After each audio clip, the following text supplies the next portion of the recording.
Title: Real USA Horror Story, Episode 1, The Train of Shadows. It was a cold autumn evening in a small town nestled deep in the forests of the Pacific Northwest. The sky was a dull gray, with clouds hovering so low that they seemed to touch the tops of the trees. People in the town went about their usual routines, unaware that something sinister was approaching. A young couple, Sarah and James, had just finished dinner at the local diner. They had been dating for a few months and decided to explore the town's old train station, which had been abandoned for years.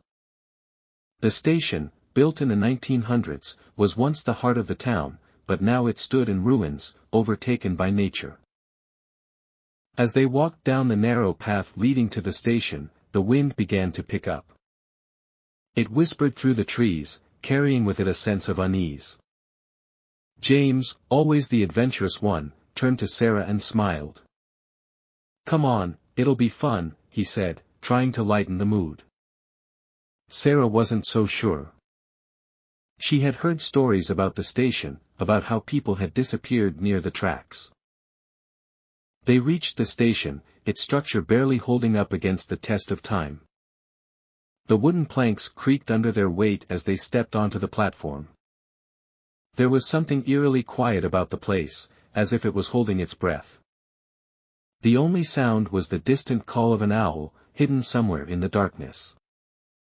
Sarah looked around, her heart racing for reasons she couldn't quite explain. "I don't know, James, something feels wrong," she whispered. James laughed it off. "Don't be silly. It's just an old train station." Suddenly, they heard a faint sound in the distance, a whistle. Sarah froze. "There aren't any trains running here anymore, right?" she asked, her voice trembling. James frowned. "No, there hasn't been a train here for decades." The whistle grew louder, echoing through the valley. James turned to look down the tracks, but the forest was too thick to see anything. Then, faintly at first, but growing steadily louder, they heard the clattering of wheels on metal tracks. Sarah grabbed James' arm. "We need to leave, now," she urged. But James was mesmerized by the sound.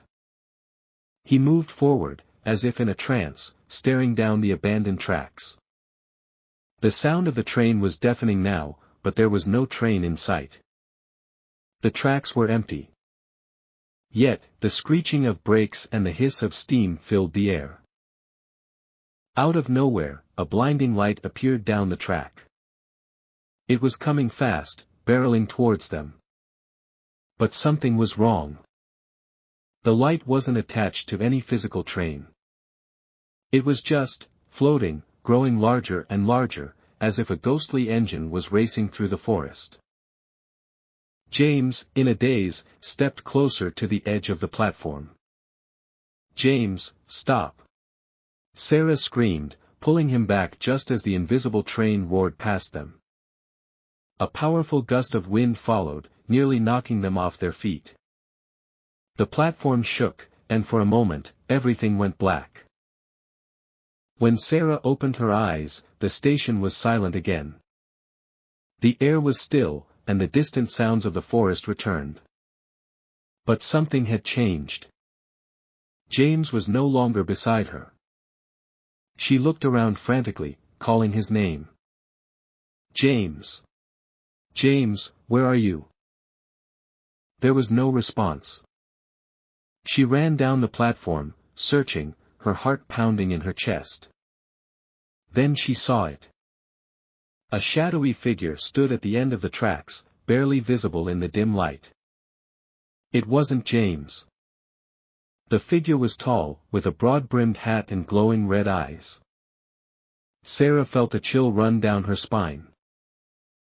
The figure raised its hand, pointing down the tracks. Sarah followed its gesture and gasped. There, far down the tracks, she saw James, walking away. But he wasn't walking normally. He was moving stiffly, like a puppet being controlled by invisible strings. "James, stop," she shouted, running towards him. As she got closer, she realized something horrifying. James' face was blank, expressionless, his eyes dull and lifeless. It was as if his soul had been drained from his body. Tears streamed down Sarah's face as she tried to reach him, but no matter how fast she ran, the distance between them never closed. The shadowy figure at the station let out a low, guttural laugh. It was a sound that echoed through the trees, filling the night with dread. Sarah's breath caught in her throat. She turned back to look at the figure, but it was gone.